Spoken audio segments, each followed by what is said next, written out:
अब vice versa, अगर देह को उद्दीप्त किया जाए तो उससे भी काम पैदा होता है, फिर देह से प्राण में आवेग आता है, फिर प्राण से मन को आक्रांत करता है।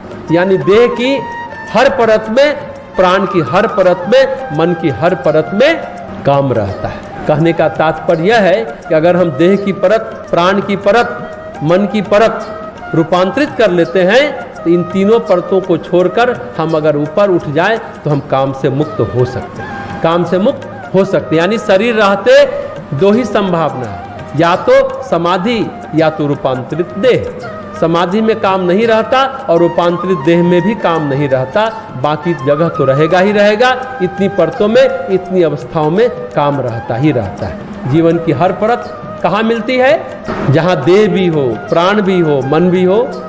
देह पृथ्वी तत्व से बना है, यानी संपूर्ण जीवन आपको केवल धरती पर मिलता है, तो केवल धरती पर ही आध्यात्मिक साधना, मानव मोक्ष, आध्यात्मिक जीवन की पूर्णता संभव है।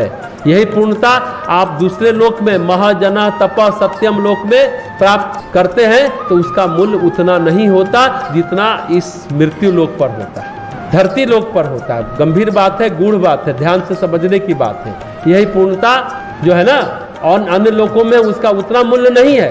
किसी अन्य लोक में अध्यात्म है, अन्य लोक में मोक्ष है, वो जो है ना, समझिए आधी अधूरी और निरर्थक है। कोई जीवात्मा सत्यलोक या महालोक या तपलोक में निवास करता है तो वो तपस्या में तो ऑलरेडी है ही, लेकिन उसके अध्यात्म का उतना मूल्य नहीं है। ये सच है। गोरखनाथ जी ने अपने तप के प्रभाव से और पुण्य बल से महालोक में स्थान प्राप्त कर किया है। सभी लोग कहते हैं कि गोरखनाथ महालोक में रहते हैं। भू भुवः स्वः, ये तीन लोक हुआ। महा जनः तपः सत्यम, 7 लोक की बात करते हैं, यही है। आकाश, पाताल, धरती के अलावा ये 4 लोक है। इसके ऊपर गोरखनाथ महालोक में रहते हैं। इसका इतना ही महत्व है कि वे नरक लोक में न होकर महालोक में है। ये समझने की बात है। ये एक अवस्था है, ये अवस्था आध्यात्मिक पूर्णता की है। ये जरूरी नहीं है, ये संभव नहीं है, ये महत्वपूर्ण नहीं है। फिर सोच रहे हैं हम लोग कि आखिर रूपांतरण क्या है, ट्रांसफॉर्मेशन क्या है? यही रूपांतरण। अभी जो आपका तन है, प्राण है, मन है, वो प्रकृति के आवेगों से संचालित होता है, आत्मा के प्रकाश से संचालित नहीं होता है। यदि यही तन, मन, प्राण आत्मा के प्रकाश से संचालित होने लगे तो इसी को कहते हैं रूपांतरण। यही हो गया रूपांतरण। पर यह सोचिए कि वो प्रकाश, हमारा शरीर ब्लैक होल की तरह सारा प्रकाश को सोख ले।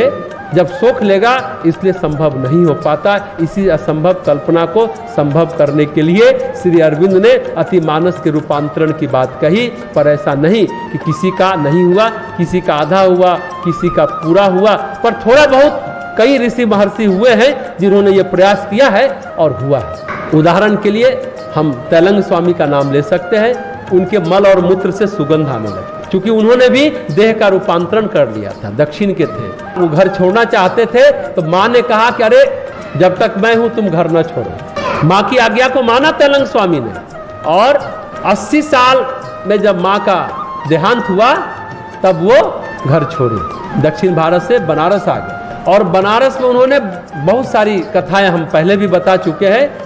एक कोर्ट में, जज के कोर्ट में बैठे और मल मूत्र का त्याग किया और पूरा कोर्ट परिसर सुगंधित हो गया। वो जज तो अंग्रेज जज था, अचंभित हो गया। सुना जाता है कि उसने इस्तीफा दे करके वो उनका शिष्य हो गया। और तैलंग स्वामी का की आत्मकथा उसी जज ने, अंग्रेज जज ने लिखी है, ऐसा हमने सुना है।